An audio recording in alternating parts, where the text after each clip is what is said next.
Hi everybody, so this is A.R.S.E, the Random Center Explains, and I want to do another part of my Take Two series, and this one's going to be on whether or not the singularity was conscious. And what I mean by that is like, we as human beings are conscious, and we're just pieces of the singularity. So I think that if the singularity consisted of everything that exists in the universe, then more than likely it was conscious.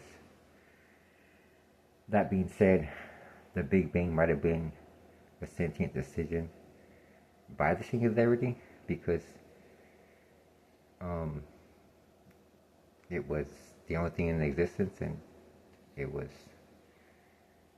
lonely. I don't know. I don't want to get too metaphysical and try to,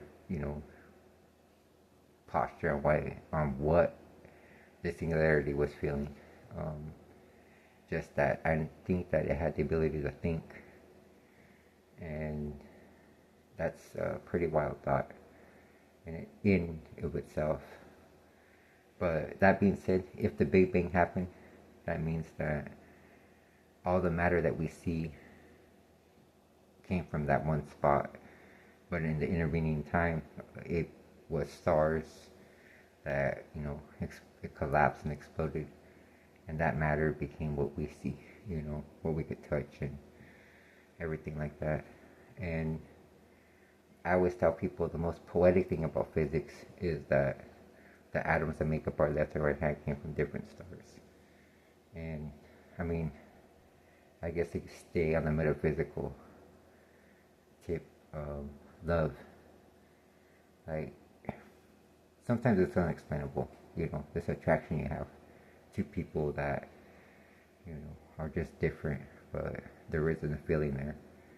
And I think that goes to maybe the fact that their hearts are made of the same atoms that used to be the same stars, or enough of them anyways, for that feeling to exist, for that unexplainable love,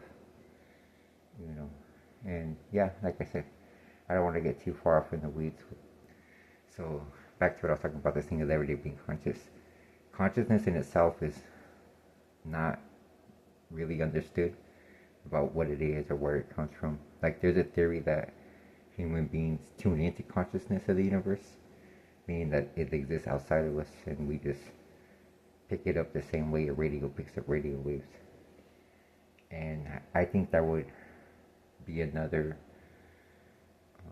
point in the favor of the singularity of being conscious itself, And maybe the universe is still conscious. Like, I call it the great provider, the universe in a whole, meaning that it provides everything that we need.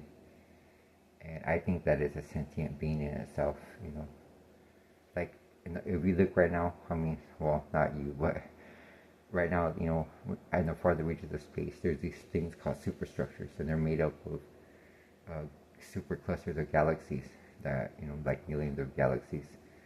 And they seem to be moving in unison, like in an orbit. And that would kind of counter the Big Bang, but not maybe the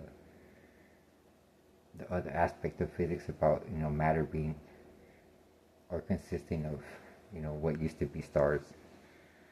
And yeah, so I wanted to keep it kind of short, and just stay on that topic of the singularity of being conscious. And I think it was. And if you believe in God, maybe it was God. And God decided to sacrifice himself to make the universe, which is, a pretty loving gesture in itself. And so yeah, I want to say namaste, I guess. Good night, like, share, and subscribe, and I'll see you in the next video.